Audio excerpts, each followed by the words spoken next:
It is time to jump right into our discussion to try and answer this question: who is Marcus Garvey? To that end, I'd like to start with you, Dr. Julius Garvey. What a privilege and honor to have you in our midst. We are here to talk about your father, and he was known as many things, and among them was being the king of Pan-Africanism. So tell us, what is Pan-Africanism, and why is he known as the king of it? Well, basically, Marcus Garvey was an Afro-Jamaican who created the Universal Negro Improvement Association, an African Communities League, in 1914 in Jamaica, and transited, shall we say, to the U.S. in 1916.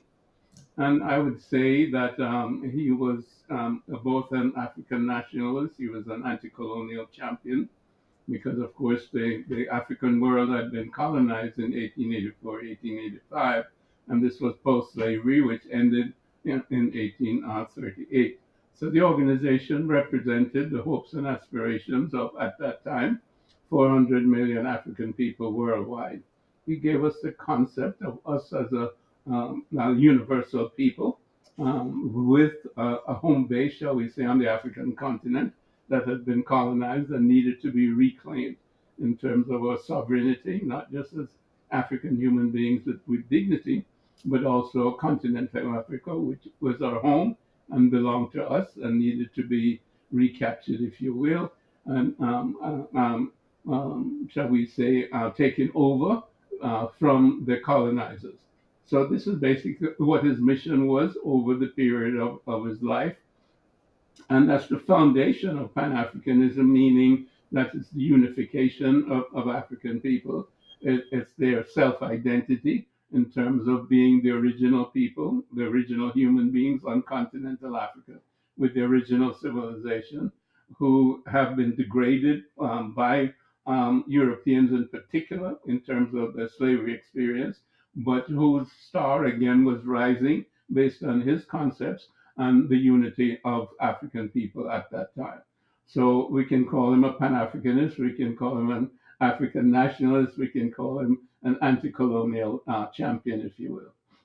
Yeah, that's wonderful. And for those of us who are learning about Marcus Garvey for the first time, will you put this into a time frame for us? So he's unifying African descent people across the globe. And when was this happening?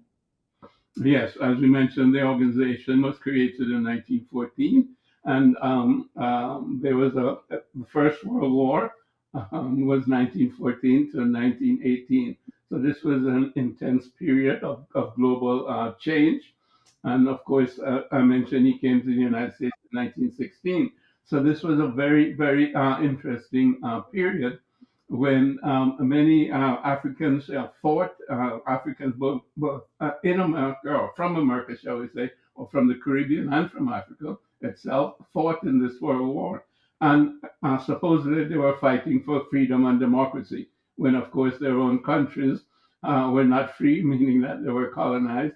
And of course, in the United States, we had sharecropping, and we basically Jim Crow, and we basically had the Ku Klux Klan running wild on the apartheid system here in the United States. So this was a period then when there were significant changes going on. And because of the World War, many, as I mentioned, African Americans participated in the war, but also other Americans participated in the war. And this was also a period of industrialization, and because of the movement of the workforce involved in the war, there was openings in the north in terms of the industrial process, needing more workers. So many African Americans migrated north. And between the decade from 1915 to 1925, more than 1 million African Americans migrated north. So there was a movement then from the plantation, from the farm to the city. So this was a period then when African Americans were becoming urbanized and were becoming industrialized. And of course, it was also a period when African Americans were coming together in relative large numbers in terms of the ghettoization that they ended up in these large cities such as Chicago, Detroit, Philadelphia, and New York. So it's a period of intense change, and African Americans as well as other Americans were seeking a liberty, equality, and democracy during that period. And this was when the UNIA, Marcus Garvey, had its a great impact because he had an ideology that fit into that milieu. Yeah. Yeah. That's a great segue. I've spoken with each of you individually outside of this. And Miss Richards, I know you've shared with me that I believe it was your grandfather who actually, directly was a part of the UNIA, the Universal Negro Improvement Association, which was founded by Marcus Garvey as a part of Pan-Africanism. Can you share a little bit about that? Sure. And I just want to say to Dr. Garvey, I am so honored to be in your presence. And you are a son loving his father so much that you are committed, even now, 100 years later, to seek the exoneration of him. And I am just so honored to be in your presence and with all of my colleagues. But this is a righteous cause. Now, my grandfather, Aaron Tolliver, was a great leader in Milwaukee, Wisconsin, and he was born about the same time as Marcus Garvey. And he went to Milwaukee, and of course, to me, he was he was outspoken. That's why I'm sort of loud, guys. You can tell me to modulate my voice. He was outspoken. He fought. He was a power to be reckoned with. And there is, they took him down too, because he was the leader of the dock workers, and he brought them all together. And he worked with the unemployed, the homeless, Black people. He was constantly bringing Black people from the South up north. But there was a man named George Hamilton who headed up the United Negro Improvement Association in Milwaukee.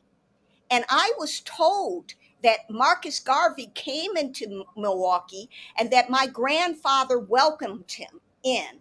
And so I've been searching and I am convinced that my grandmother OB cooked a meal, they sat down at a table, and they talked business. So I love it. Well, and Ms. Richards, what I love about that story is it brings home the fact that this was not some isolated organization that lived in one place, but this was a full-on movement. And I think the UNIA, the Universal Negro Improvement Association, is just one facet that shows the breadth and reach of the work of Marcus Garvey. And it's so important that we remember that.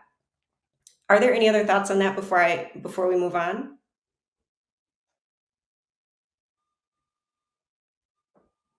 Mr. Coates, I can't tell if you're unmuting. Okay. Excellent. So this is crazy. The breadth and the reach of UNIA, the mission to unite African descent people globally. This is no small thing. And it seems noble. So what is the issue? There were serious concerns, even among Black America, around what was happening with Garvey's philosophy and his movement. So let's talk about that. What was at the core of those concerns? Anyone? But clearly, Marcus Garvey articulated a particular philosophy that was African-based in terms of the autonomy and the sovereignty of African people, in terms of their history, traditions, and culture. And the world at that time, certainly the country at that time, was basically quite racist. It was specifically, we mentioned before, the Ku Klux Klan was rampant. Racism was systemic, as it currently is in terms of the United States of America. It has been shut down, for example, in South Africa in terms of its apartheid there. But capitalism is a racist economical system. It's built on the backs of African people. The educational system is racist in that it's built on a false history of Europeans in terms of Greek civilization being primary. And you can go all the way across it in terms of religion, in terms of justice. The judiciary system is racist. African people are criminalized here in the United States to a great extent, and to a greater extent than the policing is racist, etc. So this was what was being fought against. Now, what was happening at that time is how do you solve these problems? What is the way for African people to recover their freedom and their liberty and their dignity as human beings? As I mentioned, Marcus Garvey's philosophy was African based. There were other philosophies. The 1917 period, there was the Russian Revolution, a communist revolution in Russia. So both communism and socialism were being broadcast as solutions to the extractive nature and the classism of capitalism.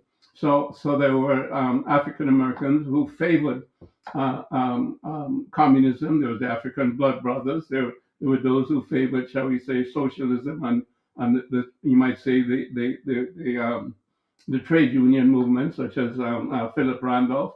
And then there were the integrationists, such as at that time the NACP and W.E.B. Du Bois, who felt that integration and appealed, shall we say, to the majority of America, meaning white America, to be more liberal in their relationship with African people and to expand African privileges towards full citizenship. That was the other alternative. So these were contending, shall we say, for the hearts and minds of African people at the time.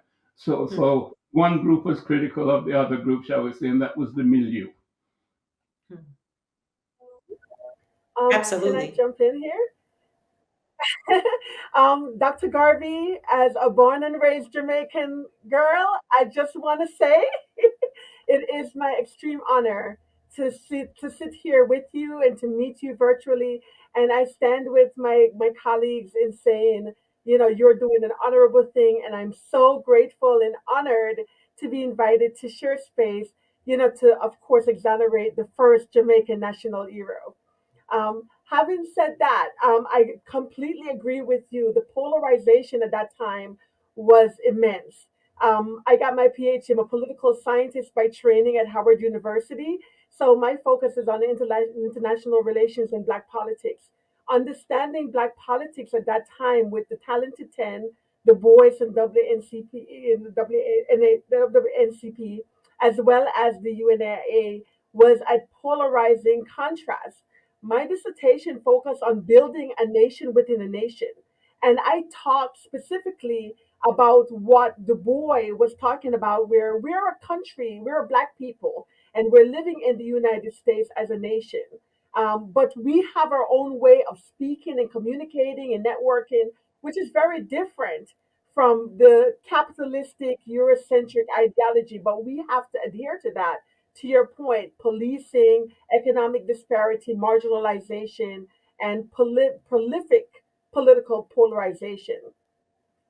Marcus Garvey, of course, believed in going back to Africa, being among our people.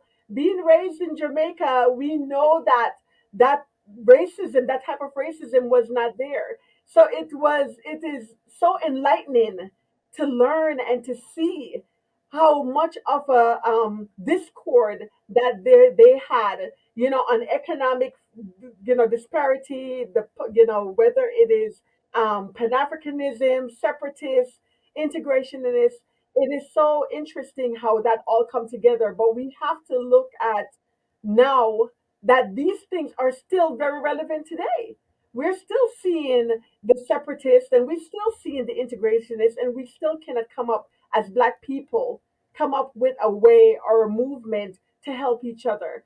Africa right now is talking about the Back to Africa movement. We see it in Ghana, we see it in Kenya, we see some other countries coming out now with the Back to Africa movement, which is in line with Marcus Garvey's ideals.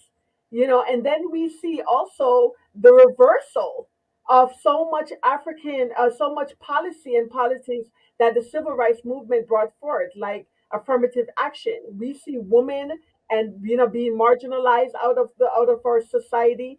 We still see the polarization. So it makes me question, as a political scientist and a Black politics scholar, you know, Marcus Garvey seemed to have been on the right path. And how do we reconcile that? So I thought that was very powerful. I thought that was very insightful. And it is definitely a template in interrogating the way forward.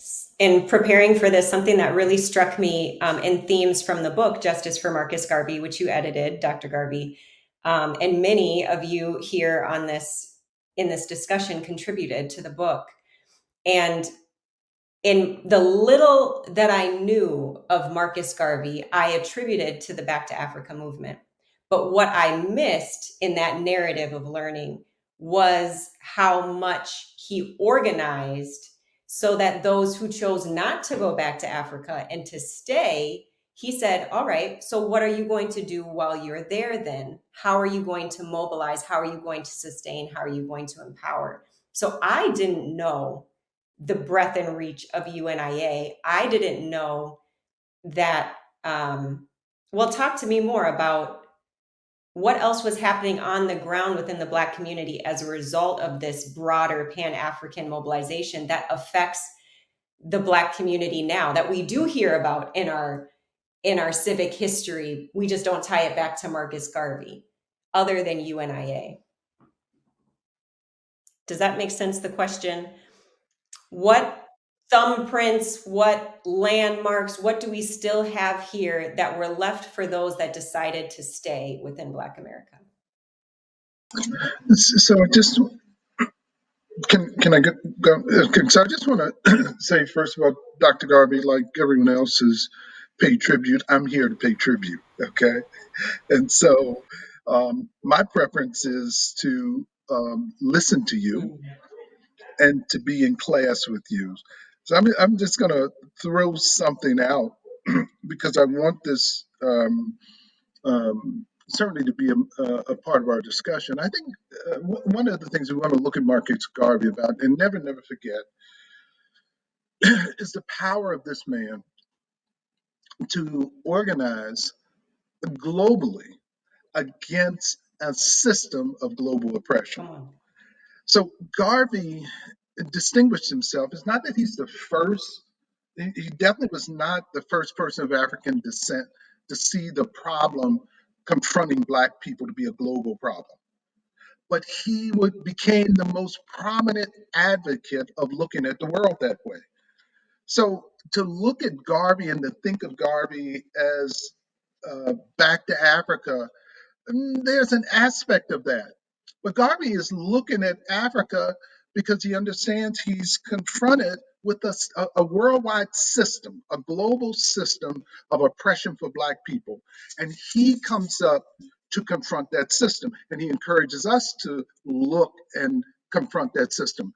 And I think in that respect, some of what Garvey taught, some of what Garvey preached and advocated for then has been lost because so many folks here, particularly in the States, and we get this criticism from brothers and sisters around the planet, we focus solely on what's happening in the United States. And there are organizations that look at Black people in this country as if we're somehow distinct, as if our oppression is somehow distinct from the oppression that Black people confront themselves with all over the world.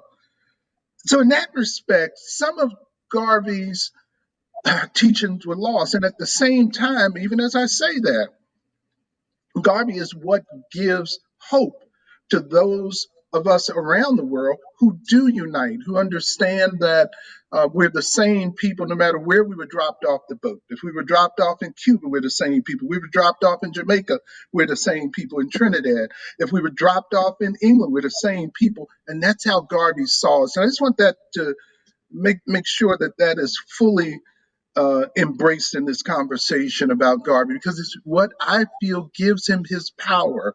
He's our leader there. He's our prophet. He's our God. He's our Moses there. He's the one who points more than anyone in our history to the collectiveness of us all. I think one of the things that's important to understand is the degree to which he elevated the consciousness of African people worldwide. Black consciousness, if you will, meaning for us as a people to be conscious of ourselves as other than people who were enslaved. Because, as you know, the narrative at that time was that we were somehow, cannibals in Africa, and we were rescued and brought over here, and we should be happy to be slaves. Well, my dad turned that all around, and he said, the black skin is not a badge of shame. It's a glorious, a symbol of our humanity. This manifested itself throughout the United States of America. The whole Harlem Renaissance was based on that elevation of Black consciousness when we became so creative, whether it was in jazz or in terms of writing, in terms of dance. That was a whole period of the explosion of Black creativity. So, and if you look at the civil rights movement, Martin Luther King gives credit to Marcus Garvey in terms of his own inspiration. So was Malcolm X, and we can go down the line whether it was Black Power movement and so on and so forth.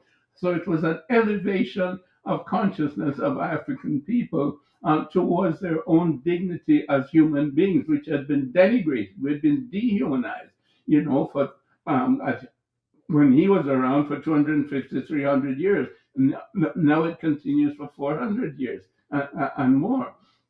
But if you look again at his influence, every Caribbean leader who sought independence from Britain or from France owes it to his understanding of Garveyism. The same thing in Africa. Whether it was Kwame Nkrumah or Nnamdi Azikiwe or Nelson Mandela or Jomo Kenyatta, and I can go on almost endlessly. All of those owe their fight for independence of their countries on the African continent to the work of Marcus Garvey. And it's people who are trying to belittle the movement who say it's a back to Africa movement, as if to say he was trying to solve the problems of Black people by moving everybody back to Africa. That was never the situation. And the Black Star Line shipping line was not just to transport people back and forth, but to transport goods and services, manufactured goods and services between the African continent, the Caribbean, and North America. So, there's been a lot of negative caricaturing of Marcus Garvey and the movement. But that's done by a system that lives on propaganda and lies to maintain itself. So, as African people, we have to understand that. That's so good. And I think that segues perfectly into what happened legally to Dr. Garvey. I mean, clearly he was making an impact if the federal government decides to get involved. So maybe Attorney Parker-Norman, could you talk some, and I'm open to others as well, about what was Marcus Garvey convicted of? Sure. So first and foremost, I want to thank you for letting me be here in this space, Dr. Garvey. You know how much I appreciate just getting to know you. Quickly, I grew up with Jamaican parents, and so Marcus Garvey was always a hero to me. And I did my research, and that's how I came to find people. But to jump into answering your question, in June of 1923, June 22nd, 1923, he was convicted with several other UNIA members for basically using the mail to defraud the public. So it was supposed to be a conviction to defraud in the sale of the Black Star Line stocks. And so it was in the Southern District. And they basically, the federal government, first they infiltrated the organization. They had several spies that they planted. In fact, the first federal black spy was to infiltrate the UNIA. That was back in 1919, before the charge. And then after they had several plants put into the organization, they couldn't get him on anything else. They first tried to get him with the the man's charge for I guess having a relationship with Amy Ashwood. That didn't work. And so then they tried to do the mail fraud conviction, saying that when he was soliciting at the UNIA meetings through the Negro World, the newspaper, to solicit $5 stocks, that was a fraudulent scheme because there wasn't actually the Black Star Line shipping boat. It wasn't really viable at the time. That's the argument the government put forward. Obviously, there's been review of the case. It's been found by many historians to just not be factually accurate. At the time, shipping was taking a big hit right after World War One. So, and then there was also, as an organization trying to purchase the ship, he was dealing with people overpricing the ship. There's actual, evidence of infiltration and sabotage. And the shipping company was meant to do more than just quote unquote going back to Africa. Like Dr. Garvey said, it was meant to try and bring in goods. And one of the core tenements of the UNI organization was financial independence, economic independence.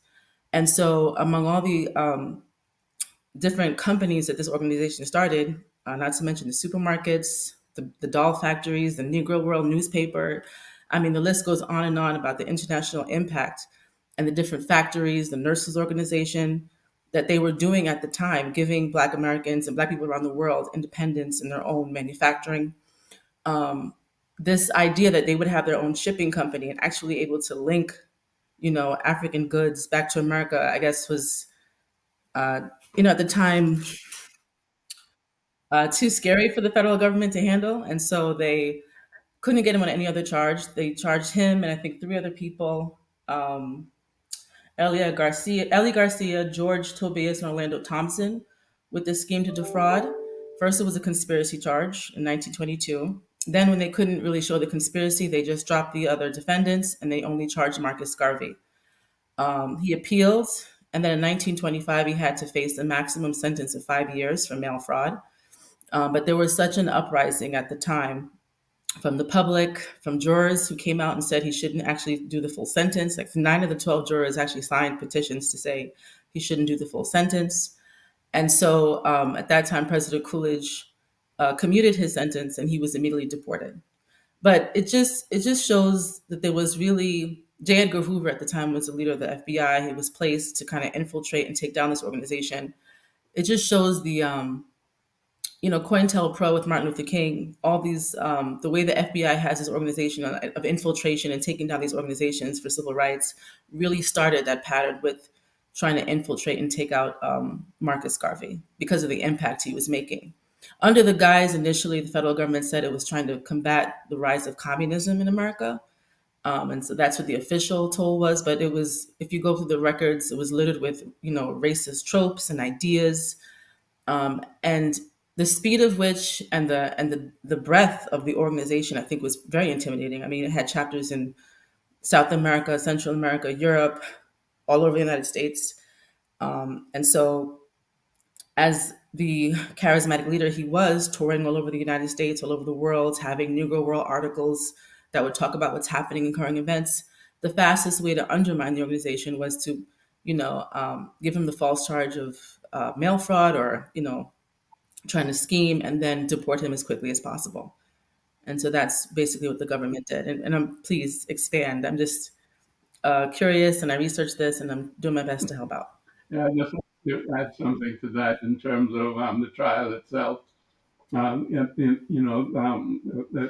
judge who presided over the trial, Judge Mackey, should have recused himself because he was not only a member of the NAACP, supported the NAACP, and at that time the NAACP was by and large antagonistic to Marcus Garvey and the UNIA, and they had also subscribed to that campaign, the Garvey Must Go campaign.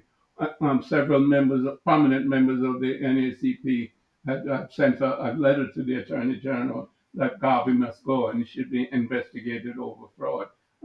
well, I refer you back to what I said earlier on, that there was a battle of ideas at that particular time for the hearts and minds of African American people. And the NAACP was one protagonist. So he should have recused himself, and he did not recuse it. He refused to. So that was totally, totally illegal. There should have been a mistrial. The prosecuting attorney suborned perjury. He coached the lead witness to perjure himself to say that he worked in the mail department of the UNIA on a certain date. When it was shown at the trial, my dad defended himself because the legal system, the lawyer that he had wanted him to plead guilty, and he fired him.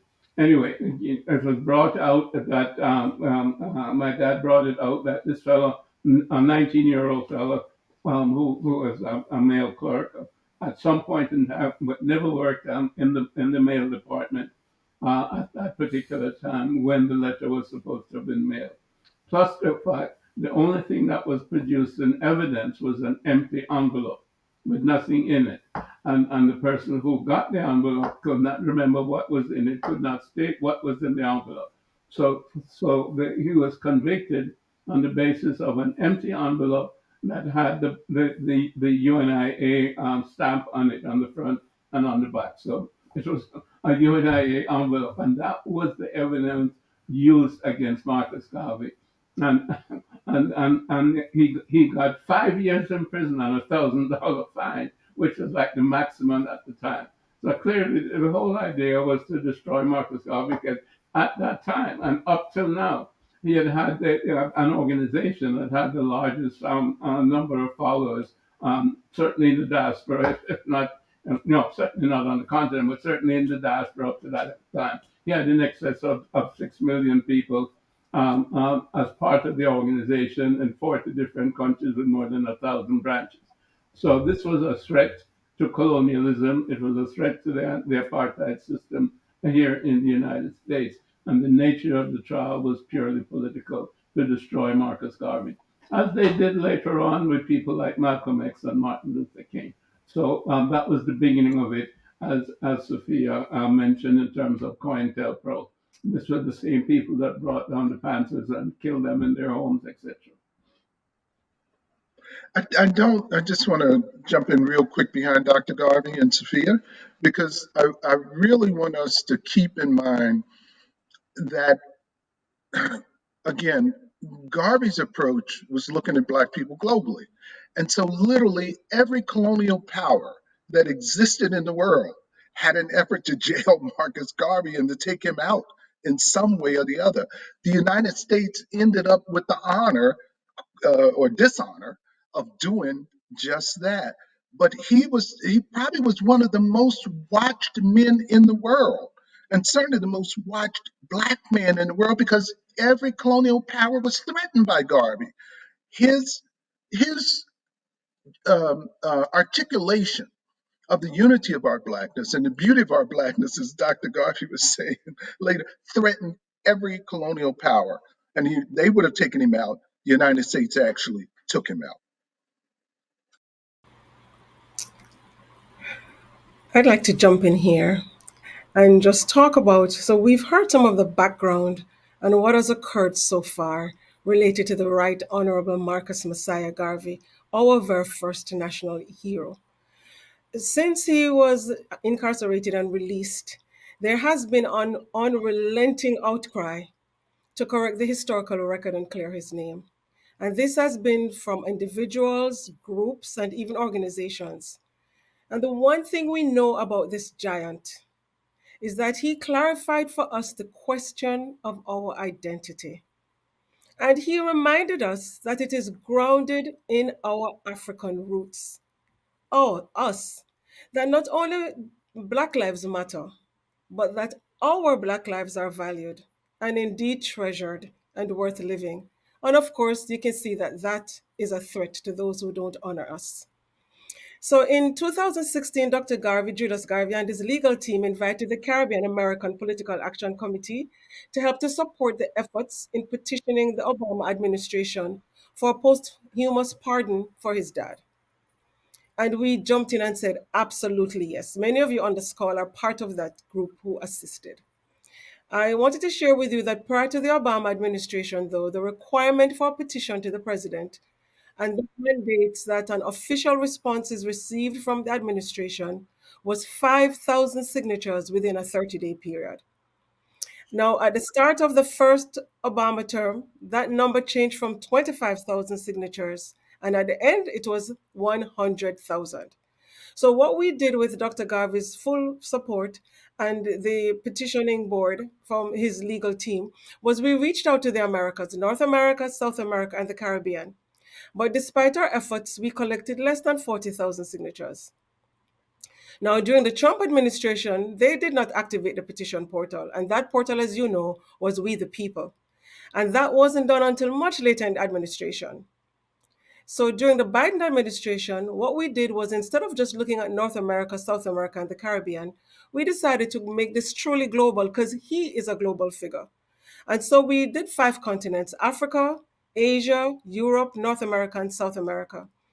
And I tell you, if you saw his words in Japanese and Korean and Chinese, it really warmed your heart to know that he is still alive and well, not just in the English speaking area, but all truly global. To date, we have not heard back from the White House. And I can tell you that we kept some of our data and we are confident that we had more than 100,000 signatures in that 30-day period during Black History Month in 2022.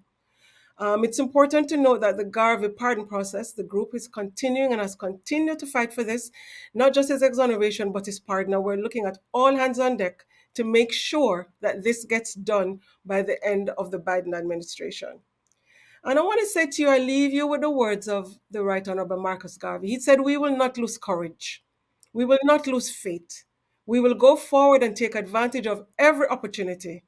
And where there's none, we will make it for ourselves." So I'm going to ask everybody on the call, everybody who's listening in, to make sure you send something to the White House. Send them a letter.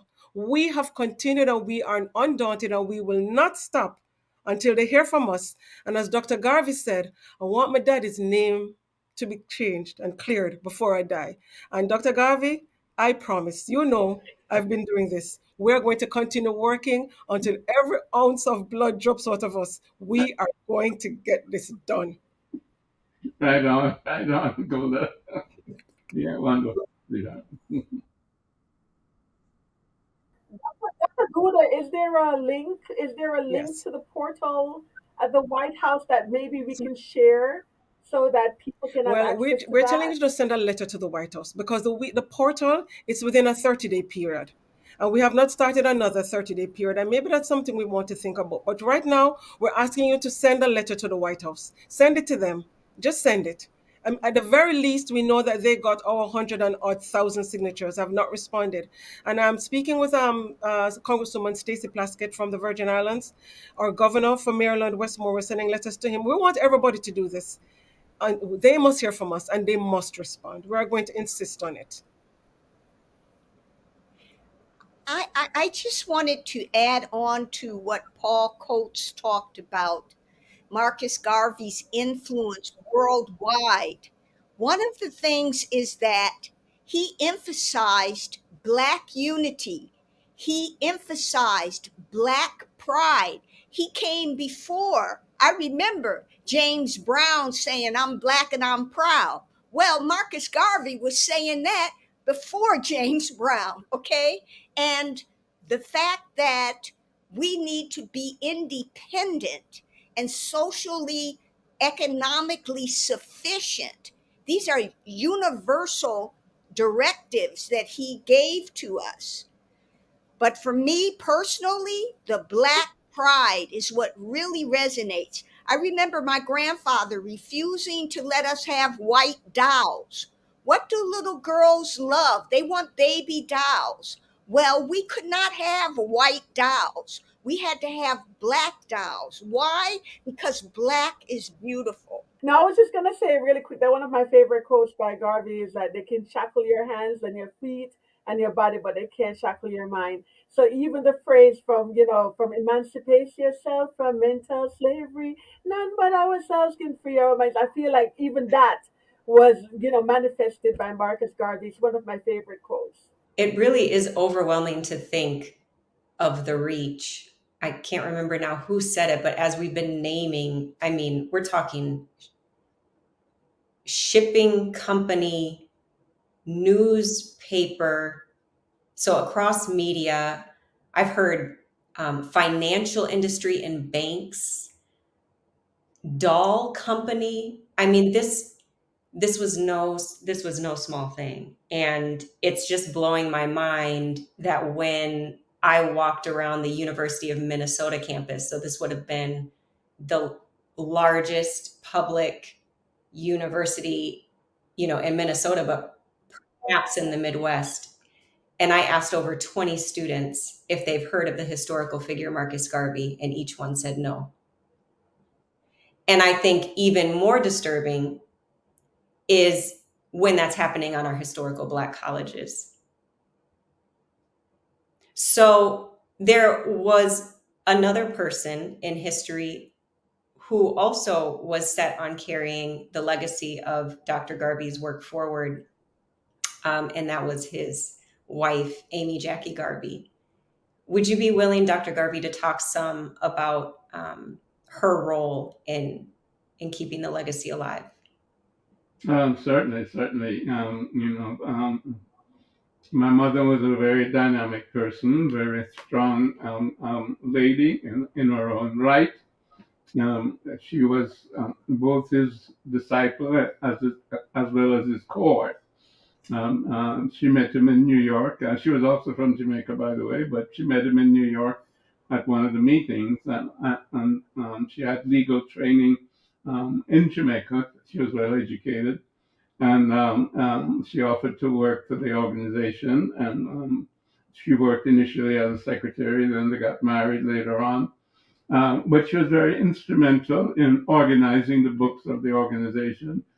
She was very instrumental in the Negro world. She did the female column. They had a column for women, so it was quite progressive in terms of female presence. And of course, they had also a female presidents of the different branches of the UNIA.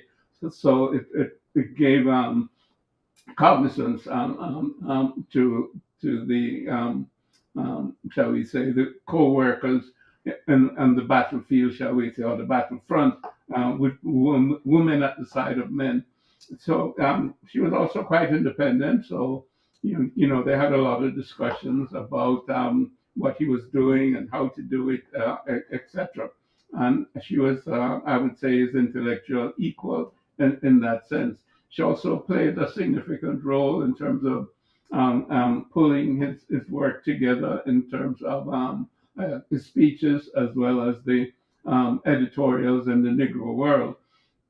And this was done at the time when he was in prison, and she put those together in terms of editing the Philosophy and Opinions of Marcus Garvey, volumes 1, 2, and then subsequently there was a volume 3, but at that time, volumes 1 and 2, which preserved his speeches and his writings for posterity. So that was of extreme significance. He approved of this, of course. And then, subsequently, when he was deported to Jamaica, and of course, both myself and my brother were born there. She was an excellent mother to us. And then after she was a member of the UNIA in Jamaica.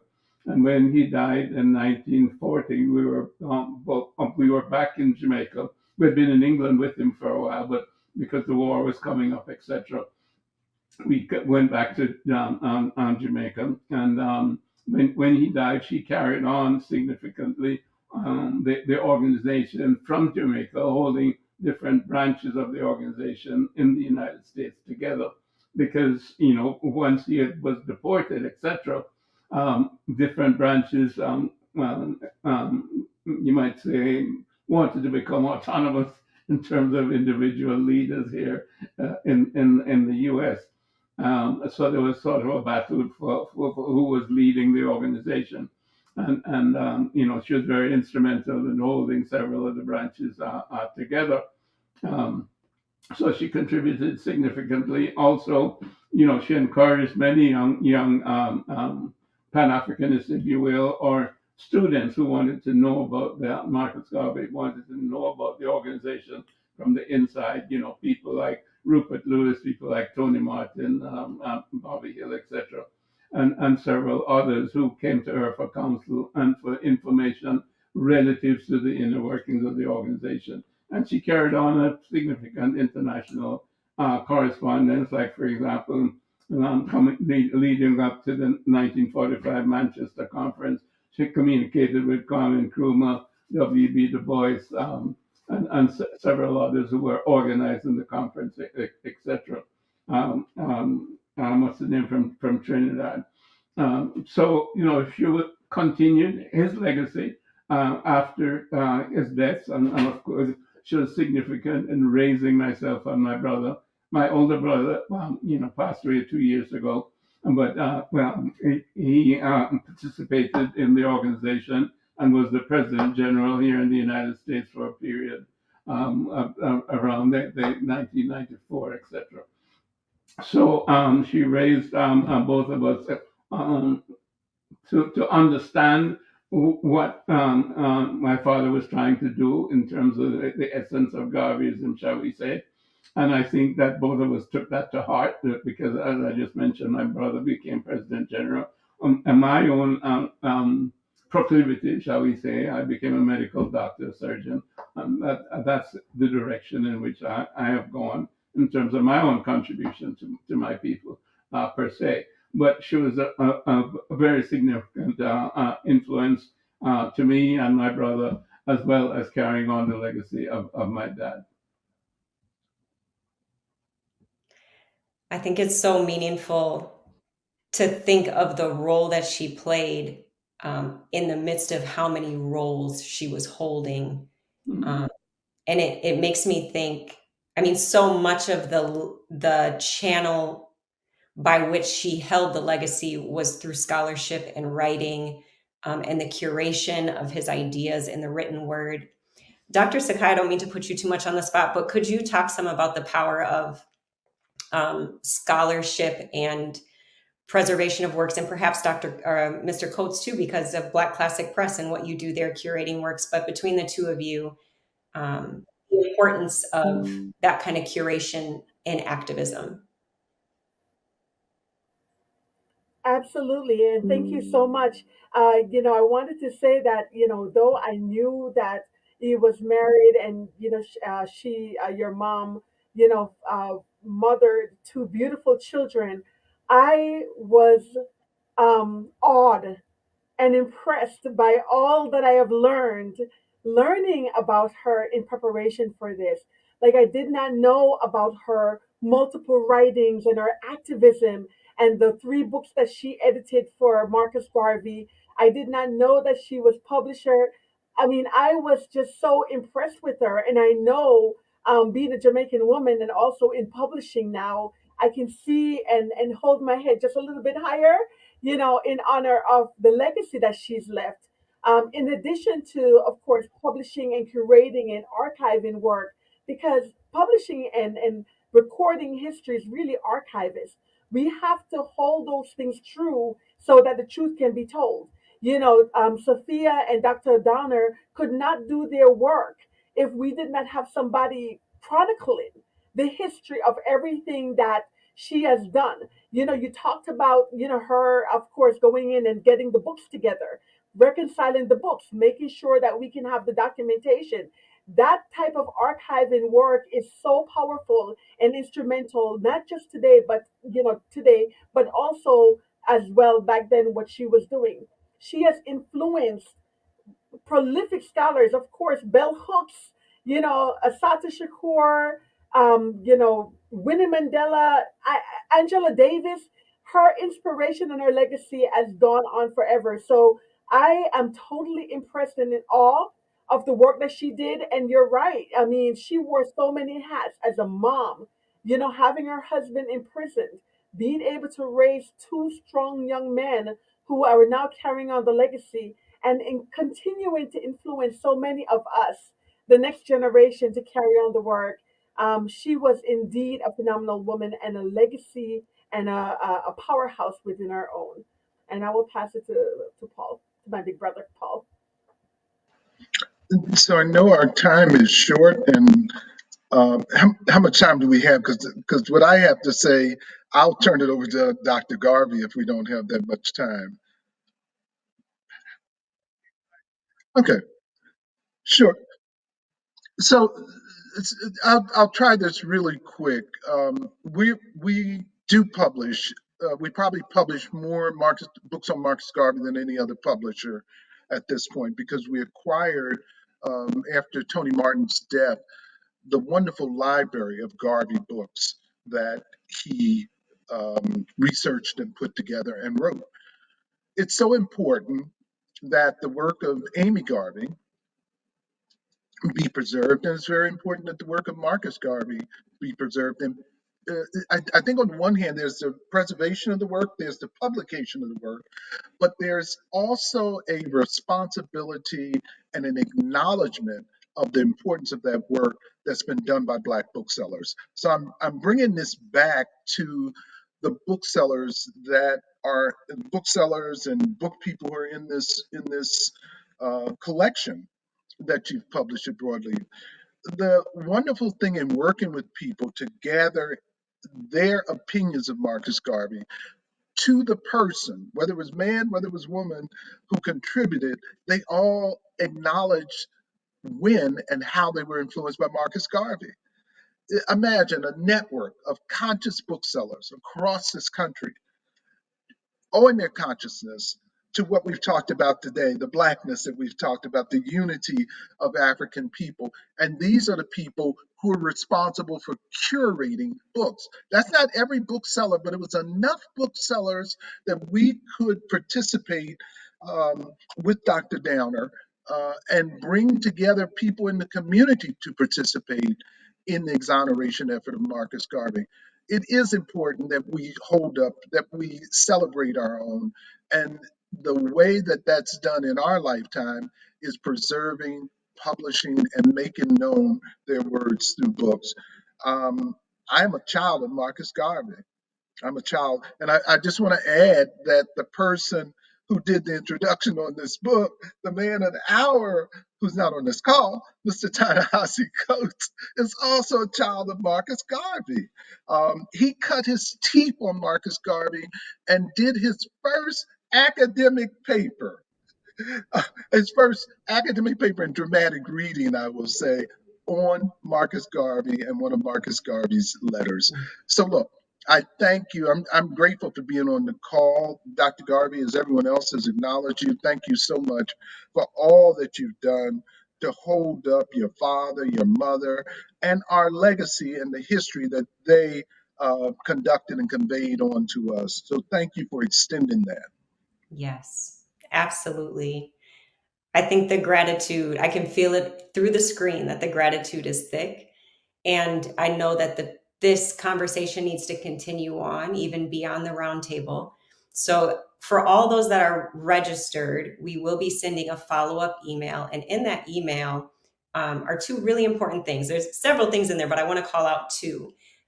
There will be a reader's guide that will go along with the book Justice for Marcus Garvey that comes out November 19th. And that reader's guide is really just a one-pager that allows us to dive into these discussion points. Who is Marcus Garvey? Who can he be? What are the ideologies? What were the pushbacks? And allow us to engage with a broader narrative than just he was a Back to Africa movement person.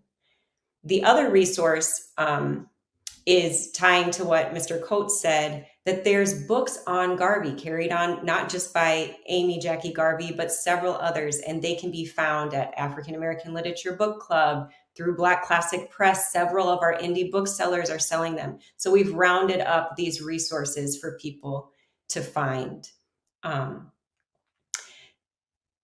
with that, I just want to say thank you, and thank you to all of our guests for coming. And we hope that you will buy the book and continue to seek out resources to learn more about the legacy. and to send that letter to the White House, as Dr. Downer called us to. Thank you.